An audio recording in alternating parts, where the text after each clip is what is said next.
আসসালামু আলাইকুম। কেমন আছেন সবাই? আশা করি আল্লাহ পাকের অশেষ রহমতে সবাই খুব ভালো আছেন। আলহামদুলিল্লাহ আমরাও ভালো আছি।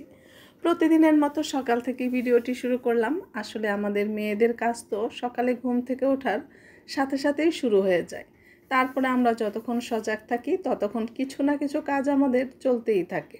তো যাই হোক, সকালে রান্না করার আগে নাস্তাটা করে নিলাম। আসলে নাস্তা করার জন্য আজকে কোনো কিছুই আমাকে করতে হয়নি, কারণ রুটিটা বানানো ছিল, পেঁপে ভাজি ছিল, সেটাও ফ্রিজে করা ছিল। শুধু ফ্রিজ থেকে বের করে ওভেনে গরম করে নিয়েছি, সাথে একটা কলা কেটে নিয়েছি। এগুলো দিয়ে আমার নাস্তা হয়ে গেল। এখন দুপুরে রান্নাতে চলে এসেছি। রান্না বলতে আজকে একটু গরুর মাংস রান্না করব, করলা ভাজি করব আর ডিম ভুনা করব। না, আজকে কোনো বিশেষ আয়োজন বা বিশেষ কোনো মেহমানও নেই, আমার জন্যই করছি। আসলে গরুর মাংসটা অনেক দিন ধরে ফ্রিজে ছিল, ভাবলাম যদি আর বেশি দিন থাকে তাহলে পরে খেতে আর ভালো লাগবে না। আর করলা ভাজি ডিম ভুনা সেটা করছি আমার ছেলের জন্য, কারণ মুরগির মাংসটা ওকে বিভিন্ন বাহানা দিয়ে খাওয়ানো গেলেও গরুর মাংসটা খাওয়ানো যায় না। তো আমি মাংস খাবো, আমার ছেলে শুধু করলা ভাজি খাবে, সেটা তো আমি মানতে পারছিলাম না। সেজন্য একটু ডিম ভুনা করে নিলাম। ডিম ভুনা করে দিলে ও খুব পছন্দ করে খেয়ে নিবে।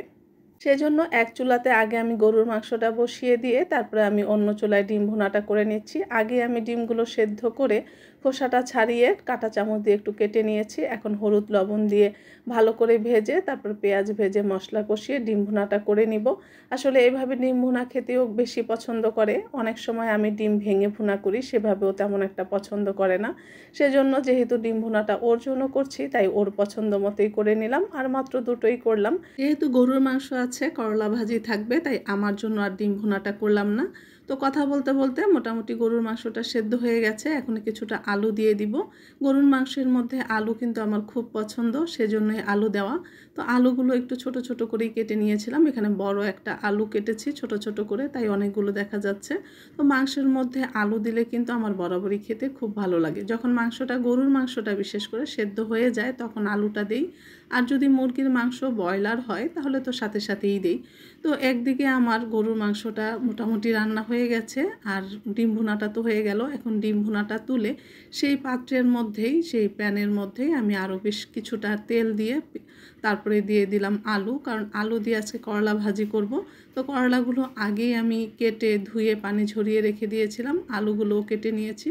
আলুর মধ্যে একটু লবণ আর হলুদ দিয়ে একটু ভাজা ভাজা করে নিচ্ছি, তারপরে আমি করলাটা দিয়ে দিচ্ছি। কারণ আগে যদি আলুটা অর্ধেক মতো সেদ্ধ করা হয় তাহলে বাকি অর্ধেকটা করলার সাথে সেদ্ধ হয়ে যায়, তা না হলে আলুটা বারবার নাড়তে হয় আর করলাটা তখন তিতা হয়ে যায়। এমনিতেই আমার করলা ভাজি তিতা হয় না, কারণ একটু তেল বেশি দিয়ে সময় নিয়ে ভাজি করি। এভাবে ভাজি করলে করলা ভাজি কিন্তু কখনোই তিতা হয় না। যাই হোক, আজকে এই ছিল আমার সামান্য আয়োজন। সবাই ভালো থাকবেন। আল্লাহ হাফেজ।